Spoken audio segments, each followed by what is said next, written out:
لیکن کب کنارہ ملا؟ اس مشکل گھڑی میں محبوب کبریا سے بھلوسا کر لی، محبت کر لی، اور اللہ کی بارگاہ میں عرضی لگائی، اے اللہ، اے پروردگارہ، اے رب قدیر، تیرے محبوب کو میں نے بھی محبوب بنا لیا ہے، اے اللہ انہی کے وسیلے سے میری کشتی کو کنارے لگا دے۔ جیسے ہی یہ کہا، اللہ تعالیٰ نے جودی پر کنارہ دے دیا۔ حضرت نوح کی کشتی جودی پہاڑ پہ ٹھہر گئی۔ پتہ بجھ رہے ہو کہ نہیں؟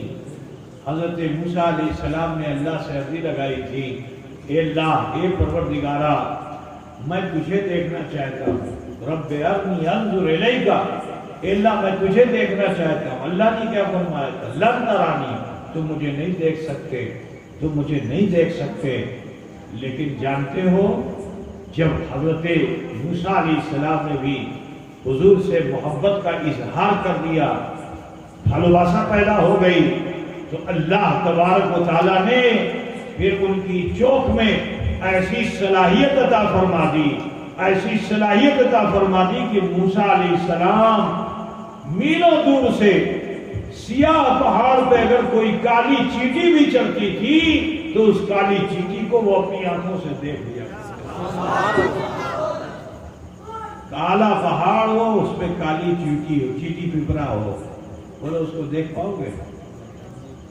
لیکن یہ بھلواسا ہے، حضور سے محبت ہے کہ حضور سے جب انہوں نے بھلواسا کر لی تو اللہ نے اپنی تجلی سے معمور کر دیا، اور جب اللہ نے انہیں تجلی سے معمور کر دیا تو ان کے دیکھنے کی صلاحیت ایسی ہو گئی کہ اگر نیلوں دور کوئی کالا پہاڑ ہو اور اس پر کوئی چیٹی چل رہی ہو تو حضرت موسیٰ علیہ السلام اس کو دیکھ بھی لیتے ہیں، اس کے چلنے کی چال کو سن بھی لیتے ہیں۔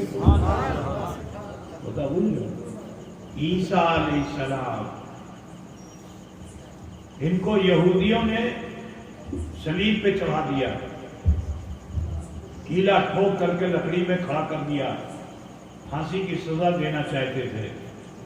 لیکن عیسیٰ علیہ السلام نے اس سمے یہ خیال کیا کہ کاش کہ میں امت رسول میں ہوتا، خیال کرو کہ کاش کہ میں امت رسول ہوتا، صرف نبی سے بھلواسا نہیں، نبی کی امت سے بھلواسا کر لی کہ کاش کہ میں نبی نہیں امت رسول ہوتا۔ تو حضور صلی اللہ علیہ وسلم نے حضور سے جب محبت کر لی اور ان کی امت سے محبت کر لی تو اللہ نے جیون کے ساتھ، زندگی کے ساتھ اللہ نے انہیں آسمانوں میں محفوظ کر لیا۔ نعرہ تکبیر، نعرہ تکبیر، نعرہ رسالت، نعرہ رسالت، اشرفی دولہ، اشرفی دولہ، نعرہ تکبیر۔ کل قیامت آنے والی ہے نا، جب قیامت آئے گی تو اس سے پہلے ایک آخری نشانی یہ ہوگی کہ دجال جو ہے، جو کانا ہوگا، کانا ایک آنکھ نہیں ہوگی، ایک ہی آنکھ ہوگی، اور یہ دجال پوری دنیا میں فتنہ مچائے گا۔ اور یہ بھی سن لو کہ وہ دجال بت پرست نہیں ہوگا، یہ بھی سن لیجئے کہ دجال کوئی مندر کا پجاری نہیں ہوگا، کلیسا کا پروہت نہیں ہوگا، وہ دجال بھی کلمہ ہی پڑھنے والا ہوگا، وہ دجال کلمہ پڑھنے والا ہوگا، نماز بھی پڑھنے والا ہوگا، مسلمان بن کے ہوگا یہودی، لیکن مسلمان بن کے اپنا ظاہری عمل پیش کرے گا، تو جو کمزور ایمان و عقیدے والے مسلمان ہیں سب اس کے ساتھی ہو جائیں گے۔ حدیث شریف میں آیا یہ ہے کہ جس وقت یہ دجال مدینے میں جائے گا اور وہاں اپنا فتنہ پھیلانا چاہے گا تو مدینے میں جا نہیں پائے گا۔ قبا پہاڑ کے سامنے ایک پہاڑ ہے جس پہ سعودی بادشاہوں نے اپنا محل بنا رکھا ہے، تو حدیث شریف میں آیا کہ یہیں تک یہ دجال آ سکتا ہے، مدینے میں ڈھک نہیں پائے گا۔ اور جانتے ہو کیا کہے گا؟ ہے ہاتھ، ہے ہاتھ، ہاذا شہر ابیض افسوس افسوس کہ یہ شہر ابیض ہے، سفید شہر ہے، ہمیں ڈھونڈتے پاری نا پارکو دا، لیکن اس کی بات، اس کی کوتھا وہ وہاں تک پہنچے گی۔ اس کا دیکھیے ابھی طریقہ کیا ہے، سوشل میڈیا، موبائل ہے نا، اتنا عام ہو چکا ہے کہ کوئی چیز کہیں چھپتی نہیں ہے، ٹھیک ہے نا؟ کہ میں یہاں تقریر کر رہا ہوں کھوڑیا ٹار میں، اور پوری دنیا کے لوگ اسے دیکھ رہے ہیں، ٹھیک ہے نا؟ تو الیکٹرانک سسٹم، سائنس کے ڈیولپمنٹس ایسے ہو جائیں گے کہ ایک جگہ سے بولے گا پوری دنیا میں بات پھیلے گی۔ تو دجال شہر میں تو نہیں داخل ہو پائے گا، مگر دجال کی آواز مدینے میں پہنچے گی۔ تو حدیث شریف میں آیا یہ ہے کہ ایک دو نہیں 70,000 لوگ مدینے سے نکل کر اس کے ہمنوا ہو جائیں گے، اس کے ساتھ ہو جائیں گے۔ نہ مکے میں داخل ہو پائے گا، نہ مدینے میں داخل ہو پائے گا، حتیٰ کہ اس کا ظلم بڑھتا چلا جائے گا، مسلمانوں کو گمراہ کرتا چلا جائے گا، بے دین اور بددین بناتا چلا جائے گا۔ تو جانتے ہو نبی کی آل سے ہی ایک جوان اٹھے گا جس کا نام مہدی ہوگا، ٹھیک ہے نا؟ لیکن وہ پکارے گا نہیں کہ ہمیں مہدی اچھی، کعبے کی دیوار سے آواز آئے گی ہذا مہدی۔ اس وقت جو علماء وہاں موجود ہوں گے وہ آواز دیں گے کہ ہذا مہدی، یہی مہدی ہے، یہی مہدی ہے، سب تصدیق کر دیں گے۔ آخرکار حضرت امام مہدی علیہ جدی علیہ السلام اس سے مقابلہ کرتے کرتے ملک شام پہنچ جائیں گے۔ اب جب ملک شام پہنچیں گے تو وہاں مسجد ہوگی، آج بھی وہ مسجد ہے جس کو مسجد دمشق کہا جاتا ہے، جامع مسجد دمشق۔ اس مسجد میں نماز پڑھانے کا اختلاف ہوگا۔ کیا اختلاف ہوگا؟ آج کل دیکھو ماحول بنا، ٹھیک ہے مسجدی تو ہے، نمازی تو ہے، اور یہ لوگ جو پڑھنے والے ہیں ان کا حال یہ ہو چکا ہے۔ تو اس تہذیب سے اپنے کو نکالو، اس کلچر سے اپنے کو نکالو، اقتدا اس کی کرو کہ جو صحیح العقیدہ سنی مسلمان ہے۔ پتہ بولی نہیں نا؟ تو اس وقت اختلاف کی چیز کا ہوگا، دجال ممبر پہ چڑھ جائے گا، امام مہدی اس سے مخالفت کریں گے، زیادہ لوگ دجال کی طرف ہو جائیں گے۔ حضرت امام مہدی اس وقت کمزور ہوں گے، اس لیے کہ پبلک ان کے ساتھ کم ہوگی۔ اس وقت اللہ کے حکم کے ساتھ حضرت عیسیٰ علیہ السلام اسی مسجد کے پوروی مینار پہ آپ آسمان سے اتریں گے، آپ کی خوشبو سے وہ دجال گوز مارتا ہوا، ریح خارج کرتا ہوا بھاگے گا۔ یہ حدیث شریف میں آیا ہوا ہے۔ وہ عیسیٰ علیہ السلام کہ جو تمنا کریں کہ کاش کہ میں امت رسول ہوتا، تو جانتے ہو اللہ تعالیٰ نے ان کی نبوت کو ختم نہیں کیا، لیکن یہ موقع دیا کہ قیامت سے پہلے عیسیٰ علیہ السلام آئیں اور امت رسول میں اپنا نام لکھوا جائے۔ عزیزو، وہ رسول رحمت صلی اللہ علیہ وسلم جب اس خاکدان گیتی پہ جلوہ فگر ہوئے تو ان کو اپنی امت سے بہت بھالواسا تھی، بہت محبت تھی۔ تو سجدے میں جا کر آپ نے اللہ سے عرضی لگائی، رب حبلی امتی، رب حبلی امتی، اے اللہ میری امت کو میرے لیے ہبا فرما۔ ذرا سوچو مسلمانوں، جس کے آمین کہنے پر نبیوں کی دعا قبول ہوتی ہے، غور کرو کہ جس کے آمین کہنے پر نبیوں کی دعا قبول ہوتی ہے، کیا اس کے دعا کرنے سے اللہ اس کی دعا کو قبول نہیں کرے گا؟ ارے بولو نا بابا، کہ انبیاء دعا مانگے نبی آمین کہہ دیں تو ان کی دعائیں قبول ہو جائیں، تو ذرا سوچو کہ خود مصطفیٰ دعا کر رہے ہیں تو کیا ان کی دعا قبول نہیں ہوگی؟ ارے انہیں دعا کرنے کی ضرورت نہیں، اللہ نے تو انہیں ایسا اختیار دے دیا ہے کہ اے حبیب جو آپ کہہ دیں گے یا جو آپ کر دیں گے وہی میرا حکم ہو جائے گا. سبحان اللہ. سرکار کی آمد, سرکار کی آمد. سبحان اللہ. ہے نا بھائی.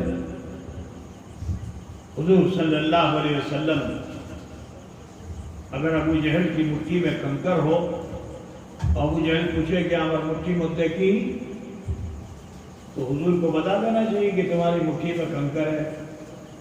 لیکن نبی نے کیا فرمایا, ہم ہی بولی یا تمہاری مٹھی میں جو ہے وہ بولے. ہم ہی بولی کہ مٹھی میں جو ہے وہ بولے گا. اس سے اچھا کیا ہوگا کہ جو میری مٹھی میں وہ بولے. کہا کان کے پاس ہاتھ لے جا. اب جو کان کے پاس ہاتھ لے گیا تو وہ کنکری پڑ رہی ہے, اشہد ان لا الہ الا اللہ و اشہد ان محمد عبدہ و رسولہ. ابو جہل جھنجلا گیا, اس نے پھینک دیا. اچھا تم اپنی مٹھی میں کنکری لو اور اسے پھینکو تو سب ایکترت ہوگی یا پھیل جائے گی؟ ارے بولو, سب ایکترت ہو جائے گی یا پھیل جائے گی؟ پھیل جائے گی. تو بتانا یہ کہ جو کنکریاں ادھر ادھر پڑی ہوئی تھی جسے ابو جہل نے اٹھا کے اپنی مٹھی میں ایکترت کر لیا تھا, یہ بہت دنوں سے تمنا کر رہی تھی کہ کاش کے رسول پاک اس راستے سے گزرتے اور ہم نالین مصطفیٰ کو چمبن دے دیتے, چوم لیتے. بہت دنوں سے اسی تمنا کو لے کر وہ کنکریاں زمین پہ پڑی ہوئی تھی بے مقدار. ابو جہل نے اسے اٹھایا اس لیے کیونکہ اللہ کی مرضی تھی کہ یہ ابو جہل کی مٹھی میں ایکترت ہو جائیں اور پھر جب اسے وہ پھینکیں تو ایک ساتھ یہ تمام عاشق کنکریاں میرے محبوب کے نالین کو چوم لیں. نعرہ تکبیر, نعرہ رسالت, نعرہ حیدری, نعرہ مصطفیٰ. سبحان اللہ علیہ وسلم وہ ہیں کہ جنہیں کہنے کی ضرورت نہیں ہے, اشارہ کر دیتے ہیں ہو جاتا ہے نا. آپ جانتے ہو کہ حضور نے چاند کی طرف اشارہ کیا تو قرآن نے اس منظر کو محفوظ کر لیا کہ اقتربت الساعۃ وانشق القمر, کہ جب گھڑی آ گئی تو چاند دو ٹکڑے ہو گیا. گھڑی آ گئی, نبی نے اشارہ کر دیا, چاند دو ٹکڑے ہو گیا. بادل کو بلانا ہوا, نبی نے اشارہ کر دیا, بادل آ گیا. ٹھیک, سورج ڈوب گیا تھا, حضور نے نگاہ ڈال دی, ڈوبا ہوا سورج پلٹ آیا. بولو نبی نے ایسا کیا کہ نہیں کیا؟ جابر کی بکری کا گوشت سب نے کھا لیا تھا, ہڈی ہڈی رہ گئی تھی. حضور نے سب اسے چمڑے میں ڈلوایا اور سرکار نے اپنا ہاتھ پھیر دیا. اب جو حضور نے اپنا ہاتھ پھیرا تو ہاتھ پھیرنے سے بولیے کوئی چیز ہے کہ ہاتھ پھیرنے سے سویا ہوا انسان بھی نہیں اٹھتا ہے. لیکن میرے مصطفیٰ وہ ہیں کہ نبی نے جو اس چمڑے پر ہاتھ پھیرا تو وہ بکری کھڑی ہو گئی حیات کے ساتھ.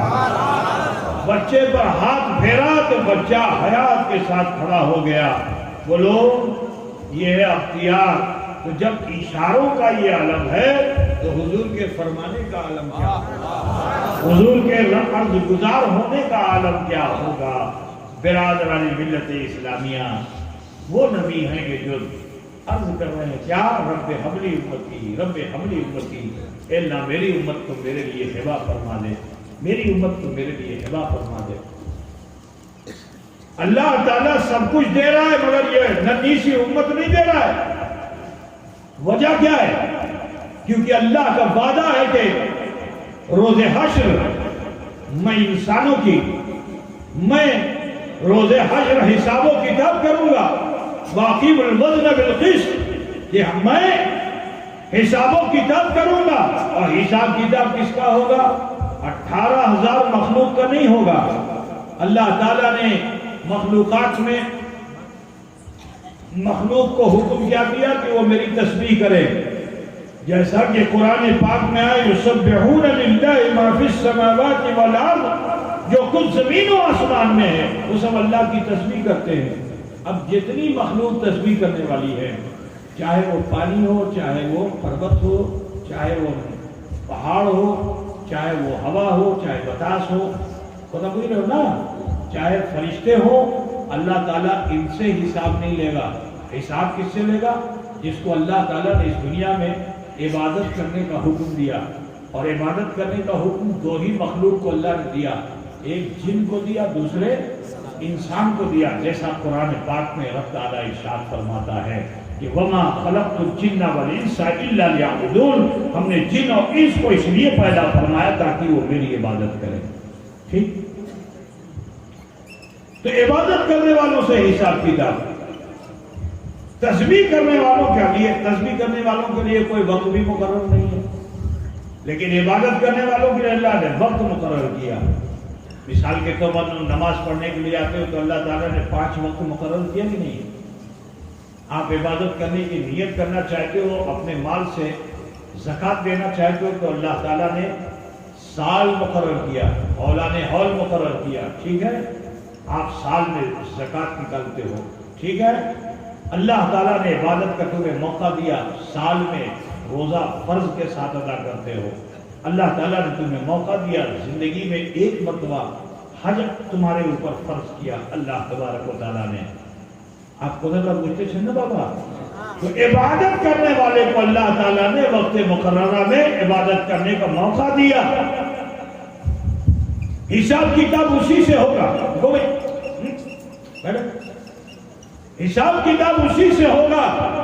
اور سنو، ہر نبی کا امتی بشر، ہر نبی کا امتی، آدم کے امتی بشر، نوح کے امتی بشر، ٹھیک ہے نا، یحییٰ، زکریا، یوسف، یونس، تمام نبیوں کے امتی جو ہیں وہ کیا ہیں؟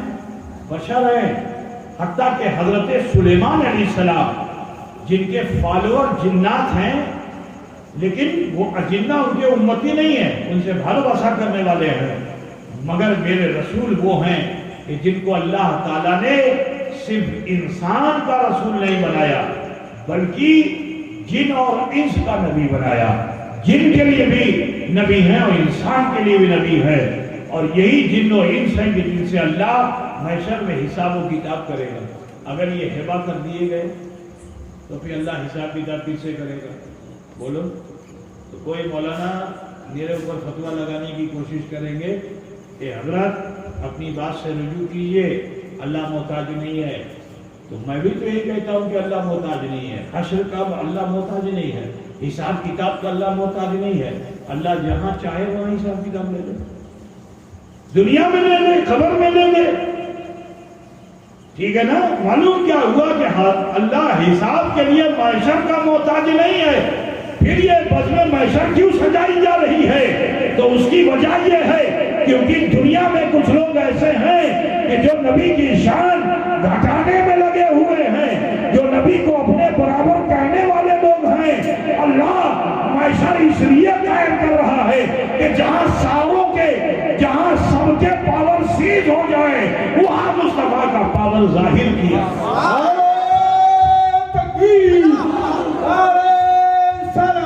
نبی بھی یہ کہہ دیں کہ ذبوا الی غیری، جاؤ کسی اور کے پاس، وہاں مصطفیٰ مسکرا کے فرما رہے ہو انا لہا، آؤ میرے پاس۔ کہ نبی کا یہ مقام ہے، اور نبی کہے جاؤ کسی اور کے پاس، میں اپنے حال میں ہوں۔ اللہ کا ایسا بھے ہے، اللہ تعالیٰ کا ایسا بھے کہ محشر میں، ٹھیک ہے؟ لیکن حضور مسکرا کے فرماتے ہیں اے میری امت، میرے گنہگار امتی، آؤ انا لہا، میں تمہارے لیے ہوں۔ اور جو دامن مصطفیٰ میں آ گیا وہ بخش دیا گیا، جس کی سفارش رسول پاک نے فرما دی وہ بخش دیا گیا۔ تو رب پوچھتے سنا بابا، تو اب بتاؤ رب حبلی امتی، اے اللہ میری امت کو میرے لیے بخش دے۔ حضور کی یہ مانگ مکے سے مدینے تک رہی، آج بھی ہے، قبر انور میں آج بھی یہی دعا فرما رہے۔ لیکن سنو، جب مسجد نبی بہت شارٹ میں بس بات کر کے ختم کرنا چاہیں تو ٹائم بھی کافی ہو چکا ہے، تو مسجد نبی تعمیر ہو گئی، صحابہ وقت بوقت جو درجو حضور کے جھرمٹ لگا کر کے مسجد نبی میں رہتے۔ ایک دن صحابہ جو فجر میں تشریف لائے تو حضور صلی اللہ علیہ وسلم کو مسجد میں نہیں پایا. اب جو نہیں پایا تو بے چینی خبر لگائی تو معلوم ہوا کہ حضور گھر میں بھی نہیں ہے. اب سارے صحابہ پریشان، انصار مہاجرین پر پریشان. یہ خبر پورے مدینے میں پھیل گئی تو یہود و نصارہ بھی پریشان، کیونکہ حضور ان کے لیے بھی محسن تھے، ان پر بھی احسان فرمانے والے تھے. عزیزو، حضور کی تلاش ہونے لگی، گھر گھر تلاش لوگ کرنے لگے، گلی محلے میں تلاش کرنے لگے، لوگوں سے پوچھنے لگے، جگاسا کرنے لگے، آپ نے دیکھا، آپ نے دیکھا، آپ نے دیکھا. غزل کے ٹولیاں بنا بنا کے ڈھونڈنے کے لیے کوئی ادھر جاتا، کوئی ادھر جاتا. ایک ٹولی میں صدیق اکبر کی قیادت میں عمر فاروق بھی ہیں، عثمان غنی بھی ہیں، علی مرتضیٰ بھی ہیں، سلمان فارسی بھی ہیں، طلحہ و زبیر بھی ہیں. یہ ایک جماعت ڈھونڈتے ڈھونڈتے شہر سے باہر ہو گئی. اب جو شہر سے باہر ہوئے تو ایک پہاڑ کے دامن میں جہاں کچھ گھاس اگی ہوئی تھی، ایک چرواہے کو کیا بولتے ہیں آپ لوگ؟ جو بکری چراتا ہے، رکھال. وہ اونٹ بھیڑ بکریاں لے کر وہاں موجود تھا. حضرت عمر نے جو دیکھا تو آپ قریب گئے اور جا کر کے آپ نے اس سے پوچھا. تو پوچھنے کے لیے پوچھا کہ محمد بن عبداللہ کو دیکھا؟ نہیں. صحابی تھے، احتراماً حضور کے القابات بیان کرنے لگے. کیا کہتے؟ شمس الضحیٰ کو دیکھا، بدر الدجا کو دیکھا، نور الہدیٰ کو دیکھا، کیف الورا کو دیکھا. اب وہ گاؤں دیہات کا دیہاتی بدو کیا سمجھے؟ وہ یہی کہتا ہے لا عالم لا عارف، لا عالم لا عارف، امی جانچینا امی چینچینا، امی جانچینا امی چینچینا. حضرت عمر واپس جو ہونے لگے مایوس ہو کر، کچھ دور ابھی گئے تھے کہ اس گاؤں کے دیہاتی انسان نے چکر کے کہا مانو تھامو، روکا. کہا سنیں، 3 دن سے ہم یہاں بکریاں لے کر آتے ہیں، بھیڑ بکریاں لے کر، اونٹ لے کر آتے ہیں، لیکن 3 دن سے ہمارے جانوروں نے کچھ کھاوا دوا کیا نہیں ہے، گھاس کو کھایا نہیں ہے اور جگالی بھی نہیں کیا ہے. جگالی سمجھتے بھی نہیں، منہ چلاتے ہیں نا، جھاگ نکلتا ہے. جانور ایسا نہ کریں تو بیمار ہو جائے گا، ہے نا. جگالی بھی نہیں کر رہے ہیں. لیکن کبھی کبھی پہاڑ سے کسی کے رونے کی آواز آتی ہے. جب اس کے کاننے کی آواز آتی ہے تو ہمارے یہ جانور بھی کانتے ہیں، یہ بھی روتے ہیں. حضرت صدیق اکبر نے عمر فاروق کی طرف دیکھا، مسکرائے، کہا لگتا ہے کہ حضور کی خبر ہمیں لگ چکی ہے. حضرت صدیق اکبر نے سب کو روکا کہ آپ لوگ ٹھہریے، میں ابھی جاتا ہوں، حضور کو منع کلاتا ہوں. اتنا حضور پہ ناز تھا. حضرت صدیق اکبر رضی اللہ تعالیٰ عنہ پہاڑ کے اوپر چڑھتے چلے گئے. گفا میں جہاں اللہ کے رسول صلی اللہ علیہ وسلم موجود تھے، سجدے کی حالت میں تھے. کچھ دیر انتظار کیا، سجدے سے جب سر نہ اٹھایا تو صدیق اکبر نے سلام کیا، کہا السلام علیکم یا رسول اللہ.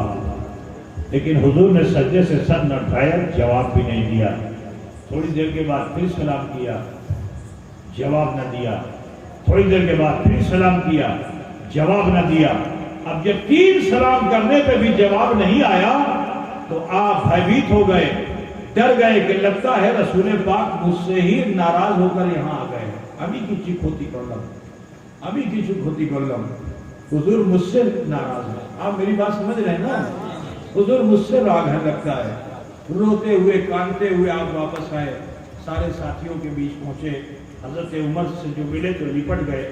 آئے عمر لگتا ہے اللہ کے رسول مجھ سے خفا ہے. کیا ہوا؟ کہا میں نے 3 سلام کیا پھر بھی حضور نے جواب نہیں دیا. ایسا کبھی نہیں ہوا، مکے سے لے کے مدینے تک میری رفاقت رہی حضور کے ساتھ، لیکن کبھی ایسا نہیں ہوا کہ میں نے سلام کیا اور حضور نے جواب نہ دیا ہو. لگتا ہے اللہ کے رسول مجھ سے ہی ناراض ہیں. حضرت عمر فاروق نے تسلی دی، کہا نہیں پریشان مت ہوئیے، میں جاتا ہوں انہیں راضی کر کے لاتا ہوں. حضرت عمر بھی گئے، پہاڑ پہ پہنچے، گفا میں پہنچے تو دیکھتے کیا حضور سجدے میں. اللہ کے رسول اوئے کہاں جاتا ہے؟ بیٹھو 2 منٹ بیٹھو، بس اب شیش کر رہا ہوں میں. ابھی جو لاب کا سمجھ لو بھاگ رہے ہو کیا، پر شیطان تمہیں دماغ میں لا رہا ہے الٹا سیدھا. بیٹھ جاؤ. تو حضرت عمر کو نبی اسی حال میں آپ کو پایا، سلام کیا، جواب نہیں۔ وہ عمر کے جو کسی اپنے قریبی عزیز کے مرنے پر بھی نہ روئے، ایسے سخت دل تھے، لیکن آج جب حضور نے سلام کا جواب نہ دیا تو وہ بھی کانتے ہوئے واپس آئے کہ لگتا ہے اللہ کے رسول مجھ سے ناراض ہے۔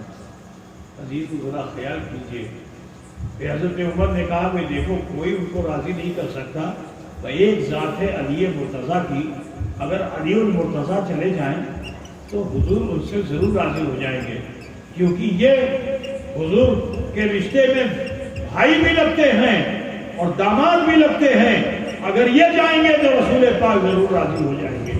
حضرت علی نے جو سنا تو فرمایا کہ جب آپ جیسے جلیل القدر شخصیتوں سے حضرات شیخین سے راضی نہیں ہوئے تو مجھ سے کیا راضی ہوں گے؟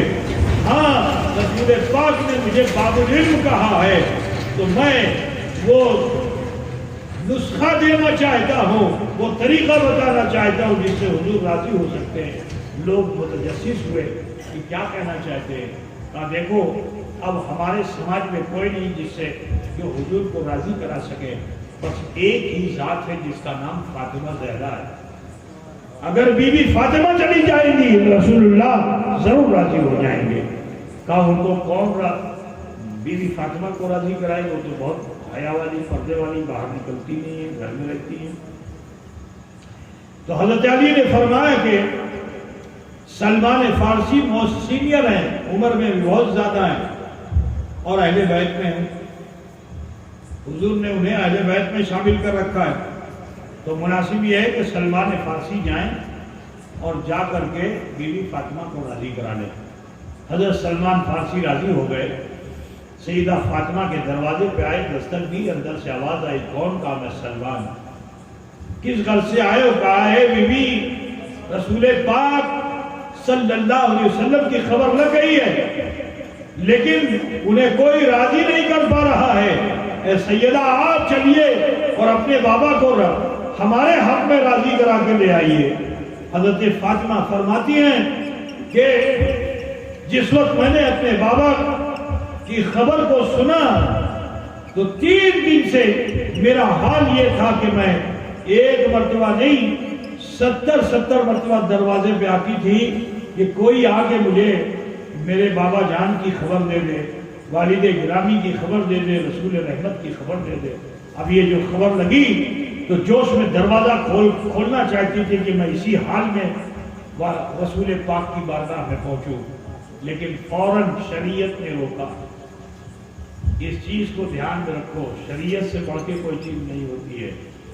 حضرت سیدہ فاطمہ لخت جگر مصطفیٰ صلی اللہ علیہ وسلم ہیں، بابا 3 دن سے اپنے والد کو دیکھا نہیں ہے۔ جی اس فاطمہ زہرا نے ایسے ماحول میں بھی شریعت کا دامن چھوڑا نہیں، فرماتی ہے کہ مجھے شریعت کا خیال آیا، میں واپس اپنے حجرے میں گئی اور ایک موٹی سی چادر سے اپنے کو اوڑھ لیا، اپنے کو چھپا لیا، ڈھک لیا، پردہ کیا۔ پردہ سمجھ رہے نا؟ اب یہاں کے سماج میں تو یہ رواج نہیں ہے، دھیرے دھیرے ہو رہا ہے، الحمدللہ۔ امید ہے انشاءاللہ کچھ دنوں میں آپ کے سماج میں بھی پردہ آ جائے گا، ابھی تو نہیں ہے لیکن انشاءاللہ آ جائے گا۔ ماحول بن رہا ہے دھیرے دھیرے کر کے۔ بچیوں کو دیکھا کہ آپ لوگ انہیں پردہ کرانے کی کوشش کر رہے ہیں۔ اللہ تبارک و تعالیٰ یہ حوصلہ، یہ جذبہ سب میں بیدار رکھے اور ماں بہن بیٹیاں ہماری پردے میں آ جائیں، بی بی فاطمہ کی کنیز بن جائیں۔ حضرت فاطمہ نے پردہ کیا اور پھر آپ چل کر کے اس پہاڑ پر گئیں، گفا کے قریب جو گئیں تو دیکھتی کیا ہے کہ اللہ کے رسول سجدے میں ہیں۔ آپ نے بھی سلام کیا، جو سیدہ فاطمہ کا سلام آیا، غور سے سنو بھائی، سیدہ فاطمہ کا جو سلام سنا رسول پاک نے تو سجدے سے سر اٹھا دیا، فرمایا بیٹی تم کس گھر سے آئی ہو؟ کہا یا رسول اللہ جب سے آپ مدینے سے چلے آئے ہیں مدینے کی بہار ختم ہو گئی ہے، ہر گھر میں سوگ ہے، ہر گھر میں سوگ ہے، اے اللہ کے رسول چلیے تاکہ بہار مدینہ لوٹ آئے۔ رسول پاک نے فرمایا بیٹی میں ہرگز نہیں جا سکتا، کیونکہ میں یہ طے کر کے آیا ہوں کہ جب تک میں اپنے رب کو منا نہیں لوں گا لوٹوں گا نہیں، جب تک میں اپنے رب کو منا نہیں لوں گا لوٹوں گا نہیں۔ تو جانتے ہو یہ فرما کر رسول پاک سجدے میں گئے تو حضرت رسول رحمت صلی اللہ علیہ وسلم کی جو لنگی تھی وہ تھوڑا اڑ گئی۔ اب جو لنگی اٹھی تو وہاں سے خون کو بہتے ہوئے دیکھا حضرت فاطمہ زہرا نے۔ خون سمجھتے ہو نا، رکتو اب جو رکتو پرواہت دیکھا تو آپ پہ ایسا غلبہ طاری ہوا کہ آپ نے اللہ کی بارگاہ میں ہاتھ اٹھا دیا، اے پروردگار رب قدیر، میں اپنے بابا کے بہتے ہوئے خون کو نہیں دیکھ سکتی، اے اللہ تو محمد عربی صلی اللہ علیہ وسلم کے حق میں راضی ہو جا، اگر تجھے فدیہ چاہیے، اگر تجھے نذرانہ چاہیے تو اللہ میرے دو بیٹے ہیں حسن و حسین، اسے میں تیری بارگاہ میں پیش کرتی ہوں، اے اللہ اسے قبول فرما کر محمد رسول اللہ صلی اللہ علیہ وسلم کے حق میں راضی ہوں۔ نعرہ تکبیر، نعرہ تکبیر۔ ابھی یہ دعا آپ نے کی ہی تھی، اللہ نے حضرت جبریل کو بھیجا اسی آیت کریمہ کے ساتھ۔ رسول رحمت کی بارگاہ میں حضرت جبریل آئے اور آیت کریمہ پیش کی کہ وَلَسَوْفَ يُعْتِيكَ رَبُّكَ فَتَرْضَىٰ، ان قریب ہے محبوب آپ کا رب آپ کو ایسی ایسی نعمتیں عطا فرمائے گا کہ آپ راضی ہو جائیں گے۔ تو جانتے ہو وہ وقت کب آئے گا؟ محشر کے میدان میں جب نفسی نفسی کا عالم ہوگا تو اس وقت ابو بکر صدیق صادقین کی جماعت لے کر کھڑے ہوں گے، مصطفیٰ راضی ہو جائیں گے۔ عمر فاروق عدل کرنے والوں کی جماعت لے کر کھڑے ہو جائیں گے، مصطفیٰ راضی ہو جائیں گے۔ عثمان غنی سخیوں کی جماعت کو لے کر کھڑے ہوں گے، مصطفیٰ راضی ہو جائیں گے۔ علی شجیوں کی جماعت کو لے کر کھڑے ہوں گے، مصطفیٰ راضی ہو جائیں گے۔ حسن و حسین شہیدوں کی جماعت لے کر کھڑے ہوں گے، مصطفیٰ راضی ہو جائیں گے۔ مسلمانوں اسی پہ نہیں کہ بھئی یہ بڑے بڑے ہیں، ارے میاں چھوٹے چھوٹے چھوٹو چھوٹو کدھر کا بچتے سے نگوا یہ چھوٹے چھوٹے ہیں، جن چھوٹوں نے بھی تقوی اور پرہیزگاری کے ساتھ شریعت کے مطابق زندگی گزاری ہے، اللہ ان کو بھی حق دے گا۔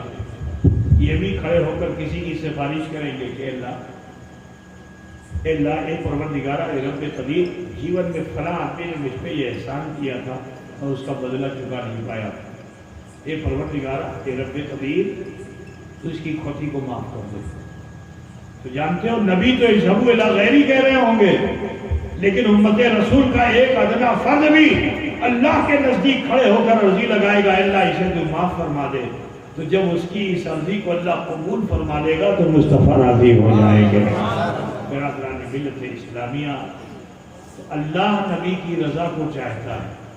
بولو اے مسلمانوں، کیا تم حضور کی مرضی نہیں چاہتے ہو؟ چاہتے ہو نا کہ حضور تم سے بھی راضی ہو جائے؟ ارے بولو بھائی، تمہارے لیے نبی اتنا کشٹوں کر رہے ہیں تو تمہیں بھی تو چاہیے کہ حضور کو راضی کرو۔ تو حضور کو راضی کرنے کا بہترین طریقہ یہ ہے کہ اللہ نے جو حقوق تمہارے اوپر نافذ کیے ہیں اس کو صحیح سے ادا کرنے لگو۔ برائی سے بچو، فحش کام سے بچو، جوئے شراب سے بچو، ٹھیک ہے نا، لاٹری سے بچو، اور بھی جتنی برائیاں اس سے بچو، اور اللہ کا بھے رکھ کر کے وقت وقت میں اللہ تعالیٰ نے جو شریعت تم پہ نافذ کی اس پر عمل کرو۔ نماز پڑھتے رہو، پنجگانہ نماز پڑھتے رہو گے تو اللہ تعالیٰ نے فرمایا تمہاری صفائی کیسی ہوگی کہ ان الصلاۃ تنہی عن الفحشاء والمنکر، یہ بے شک نماز تمام بے حیائیوں اور برائیوں سے روک دیتی ہے۔ تو سب سے بہترین طریقہ یہ ہے، اپنے کو سدھارنا چاہتے ہو تو نمازی بنو۔ بے نمازی زندگی بھر سجدے میں رہے، خدا کی قسم بخشا نہیں جائے گا۔ اس کے اندر یہ پاور بھی آ جائے کہ وہ زمین کی گریوٹی اسے کھینچ نہ پائے اور وہ ہوا میں اڑنے لگے، وہ بخشا نہیں جائے گا۔ بخشے وہی جائیں گے کہ جو شریعت پہ کاربند ہوتے ہیں، جو شریعت پہ عمل پیرا ہو جاتے ہیں، ٹھیک ہے نا۔ تو شریعت پہ عمل کیجئے، نمازی بنیے۔ الحمدللہ آپ نے مسجد بڑی خوبصورت بنا لی ہے، ضرورت اس چیز کی ہے، اس میں سب سے بڑا دان یہ ہے کہ تم نمازی بن جاؤ اور اپنے سجدوں کو دان کے طور پہ پیش کر دو، اپنے سجدوں کو یہاں لا کے پیش کر دو۔ جھاڑ فانوس سے مسجد سندر نہیں ہوتی ہے، مسجد کی خوبصورتی جو ہوتی ہے وہ مومن کے سجدوں سے ہوتی ہے۔ تو لہٰذا ایک پوری اٹھاؤ اور آس پاس کے آئے ہوئے مسلمانوں آپ سب سے کہنا ہے کہ نماز کی طرف آمادہ ہو جاؤ۔ یہی نماز تمہیں برائیوں سے روکتی چلی جائے گی، فحش کاریوں سے روکتی چلی جائے گی۔ اور سنو، جب تم نماز پڑھنے لگتے ہو تو فرمایا الصلاۃ معراج المومنین، نماز کیا ہے؟ مومنوں کے لیے معراج ہے۔ جب تم نماز پڑھتے ہو تو اللہ تعالیٰ تم سے اتنا قریب ہو جاتا ہے، اتنا قریب ہو جاتا ہے۔ ٹھیک ہے کہ کچھ لوگ ایسے ہیں کہ جو حالت نماز میں خدا ہی کو دیکھ لیا کرتے ہیں، اللہ کو دیکھ لیا کرتے ہیں، ورنہ یہ خیال رکھو کہ اللہ مجھے دیکھ رہا ہے، سمجھ رہے ہیں نا؟ لیکن کچھ ایسے بھی ہیں کہ جو کمال کو پہنچ گئے، تو جو کمال کو پہنچ جاتے ہیں تو جیسے ہی وہ نیت کر کے کھڑے ہوتے ہیں اپنے رب کا دیدار کرتے ہیں، سجدے میں چلے جاتے ہیں رب کا دیدار کرتے ہیں۔ بی بی فاطمہ سجدے میں جائیں تو دوسرا سجدہ بھول جاتی ہے، ایک ہی سجدے میں پوری رات گزار دیتی ہیں کیونکہ اپنے رب کا دیدار کرتی ہیں۔ حضرت علی اپنے سجدے کو لمبا کر دیتے ہیں، کیوں لمبا کرتے ہیں؟ اس لیے کیونکہ جب آپ سجدے میں جاتے ہیں تو اس انتظار میں رہتے ہیں کہ خدا کا جلوہ دیکھوں، اور جب جلوہ حق دیکھ لیتے ہیں تو سجدے سے سر اٹھاتے ہیں۔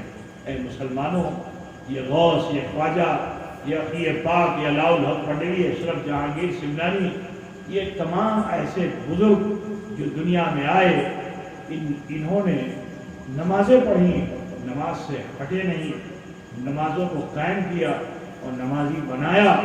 تو آج دیکھو کہ ان کا خاندان تو نہیں دکھائی دیتا ہے، لیکن ان کا چرچا باقی بھی نہیں باقی۔ آپ کب تک چرچے میں رہو گے؟ جب تک آپ کا بنس چلے گا۔ اب بنس اگر سیس ہو گیا تو تمہارا چرچا سیس ہو جائے گا، ٹھیک؟ لیکن یہ اللہ والے وہ تھے کہ جو بنس کے محتاج نہیں تھے، ٹھیک ہے نا؟ اولادیں ان کو بھی ہوئی، لیکن بعد میں جا کے معلوم ہوا کہ اولاد ہی نہیں ہوئی۔ اب اولاد نہیں ہوئی تو بنس سیس ہو گیا، ٹھیک؟ اخی پاک آئے، اب ان کا بنس نہیں دکھائی دیتا، محبوب الہی آئے، ان کا بنس نہیں دکھائی دیتا ہے، مطلب بوجھ رہے ہو؟ لیکن ہماری آپ کی چین بنس سے ہوتی ہے کہ ہمارا بیٹا ہوگا، پوتا ہوگا، پرپوتا ہوگا، تو اس سے ہماری چین ہوگی، ٹھیک ہے نا؟ لیکن یہ اللہ والے وہ ہیں کہ جو بنس سے چینے نہیں جاتے ہیں، بات سمجھے نا؟ اپنے عمل سے چینے جاتے ہیں، اپنے کردار سے چینے جاتے ہیں۔ یہ بھی امت رسول ہے، ایسا کردار و عمل اپنا پیدا کیا کہ آج اپنے تو اپنے ہیں، بیگانے بھی انہیں یاد کر رہے ہیں۔ اے مسلمانوں، سچے مسلمان بنو، انشاءاللہ تمہارا چرچا کبھی ختم نہیں ہوگا، تمہارا چرچا ختم نہیں ہوگا، یہ رہے گا یوں ہی، ان کا چرچا رہے گا۔ پڑے خاک جل جائیں، جل جانے والے، ان سے نسبت رکھو گے تو تمہارا بھی چرچا ہوگا۔ تو لہذا آپ سب سے کہنا ہے کہ اپنے معاملات میں بدلاؤ لائیے، حضور کے سچے عاشق بن کر نبی کے فرمان پر جینا پسند کر لیجئے، مسجدیں آباد کیجئے، اپنے گھروں میں، اپنے سماج میں، اپنے محلے میں اسلامی طریقے پہ جینا سیکھیے۔ لڑائی کر لینا کمال نہیں، کسی کی زمین کو غصب کر کے مکان بنا لینا کمال نہیں ہے، نہیں، کمال یہ ہے کہ تمہارا پورا سماج تمہاری عزت کرے، اس لیے کیونکہ تم نے کبھی کسی سے لڑنا پسند نہیں کیا، اور اگر کسی نے تم کو برا کہا تو تم نے اسے معاف کر دیا، تو جب تم اسے معاف کر دیتے ہو تو اللہ کی رحمت بھی تمہارے ساتھ ہو جاتی ہے۔ دو چیزیں اللہ تعالیٰ نے دی ہیں، ترازو سمجھتے ہیں نا، ترازو پلڑ ہے نا، اب اس کو بیلنس میں ہی رکھنا ہے۔ اب معلوم ہے عبادت بہت کیا، بیوی کا خیال نہیں، بچوں کا خیال نہیں، تو بیکار ہے عبادت یہ۔ ٹھیک ہے، بیوی بچے کی طرف بہت لگ گئے، بازار ہاٹ گھماتے رہے، اچھی تعلیم شکشا بھی بچوں کو دے دیا، مگر مسجد سے دور ہوتے چلے گئے، نماز سے دور ہوتے چلے گئے، تو بھی کامیاب نہیں۔ ٹھیک ہے نا؟ کامیاب کب ہوگے کہ جب ایک ترازو کے دونوں پڑوں پر ایک طرف بندگی ایک طرف زندگی ہے، زندگی میں ماں باپ بھائی بندھو ہیں جسے حقوق العباد کہا جاتا ہے، ایک طرف بندگی ہے جس میں نماز ہے، روزہ ہے، زکوٰۃ ہے، اس کو صحیح وقت میں ادا کرتے رہو گے، یہ بیلنس اگر برابر رہے گا تو پھر پل صراط سے پار ہونا تمہارے لیے مشکل نہیں ہوگا۔ بجلی جیسے قومتی نبی نے فرمایا میرا امتی ایسے گزر جائے گا، حضور نے فرمایا ایسے گزرے گا جیسے آندھی و طوفان گزر جائے، ایسے گزرے گا جیسے گھوڑا کوئی 70,000 میل فی گھنٹے کی رفتار سے دوڑ جائے۔ لیکن اگر یہ بیلنس برابر نہیں ہے تو اللہ کے رسول نے فرمایا کہ اس پل سے گزرنے کے لیے میرے کچھ امتی ایسے بھی ہوں گے کہ جو سرین کے بل گھسٹیں گے، سرین کے بل پیچھے کے حصے سے گھسٹ کر کے آگے بڑھیں گے۔ ذرا سوچئے، اور جہنم کی آگ انہیں اپنی لپٹ میں لے گی، اس کی اگنی شیخا گھیرے گی، تو اس وقت اللہ کے رسول صلی اللہ علیہ وسلم اپنے رب سے عرضی لگائیں گے، تو جب عرضی لگائیں گے اللہ تعالیٰ فرشتے کو بھیجے گا کہ فرشتے جاؤ اور میرے محبوب کی بارگاہ میں یہ پیالہ پیش کر دو، اس میں جو پانی ہے عرضی لگاؤ کہ اس پانی کو جہنم کے شعلے پہ مار دیں۔ تو جانتے ہو حضور صلی اللہ علیہ وسلم سے جب فرشتہ کہے گا تو آپ ایک مٹھی پانی لے کر جہنم کے شعلے پہ مار دیں گے، تو جو اگنی شیخا بندے کو اپنی لپٹ میں لی ہوگی جس سے وہ اس کی گرمی محسوس کر رہا ہوگا، وہ اگنی شیخا نیچے ہو جائے گی، دب جائے گی۔ تو اللہ کے رسول ارشاد فرمائیں گے کہ اس پانی میں کیا تاثیر تھی کہ جہنم کے شعلے دب گئے؟ تو فرشتہ عرض کرے گا یا رسول اللہ یہ کوئی اور پانی نہیں ہے، یہ آپ کی امتیوں کے آنکھوں سے نکلا ہوا پانی ہے، چوک سے نکلا ہوا پانی، جو آپ کی امت کی آنکھ سے نکلا ہوا پانی ہے، کہ جس سمے وہ اللہ سے ڈر گئے تھے اور اپنے گناہ و خطا کا احساس کر کے اللہ کی بارگاہ میں کان رہے تھے، رو رہے تھے، تو اللہ نے ان کے گناہوں کو معاف فرما کر ان کے آنسوؤں کو نور کے پیالے میں چپک کر دیا کرا لیا تھا فرشتوں کے ذریعے سے۔ خدا تعالیٰ پوچھتے تھے کہ نہیں امت رسول ہو، اللہ تعالیٰ نے تمہارا کیا مقام دیا ہے۔ میرے عزیز ذرا سوچو کہ اگر ہم اللہ کا بھے لے کر اپنی آنکھوں سے آنسو بہاتے ہیں، ہمارے گناہ کب بخشے جاتے ہو؟ یہ نہیں کہ ڈھلک کے تمہاری داڑھی تر ہو جائے تب بخشے جاؤ گے، نہیں۔ میرے نبی نے فرمایا کہ اگر کوئی میرا بندہ، میرا کوئی امتی، میرے نبی نے فرمایا کہ میرا کوئی امتی اگر اللہ کا خوف دے کر معافی کا طلبگار ہوتا ہے اور وہ رونے والا ہوتا ہے اور ایک قطرہ اس کے پلکوں کے پپوٹوں کو ابھی تر بھی نہیں کر پاتا ہے کہ اللہ تعالیٰ اس سے پہلے اس کے گناہوں کو معاف فرما دیتا ہے۔ مسلمانوں آپ سب سے کہنا ہے توبہ کرو، اللہ سے معافی مانگو۔ ہم نے آپ میں بہت خطائیں کی، بڑی غلطیاں کی ہیں، شریعت کے کاموں سے بہت دور ہوئے ہیں، لہذا آپ سب سے کہنا ہے کہ اللہ کا خوف پیدا کیجیے، ڈریے۔ آج آپ دیکھ لو پوری دنیا میں مسلمان ذلیل و خوار، تمہارا دادا بہت شان سے سینہ تان کے یہاں رہتا تھا کوئی اچار میں، ٹھیک ہے نا، لیکن آج تمہیں بھے لگتا ہے، تم ڈرے ہوئے ہو، تم عزت کی نہیں ذلت کی زندگی جی رہے ہو۔ صرف یہ کوڑیا ٹال کی بات نہیں، پوری دنیا کے مسلمانوں کا یہی حال ہے۔ وجہ کیا ہے؟ کیونکہ ہم نے دوڑتی بھاگتی دنیا کو دیکھا اور اسی ریس میں ہم بھی لگ گئے۔ جو دنیا غلط راستے میں چل رہی تھی، ریورس ہو رہی تھی، الٹے جا رہی تھی، ہم بھی الٹے چلنے لگے۔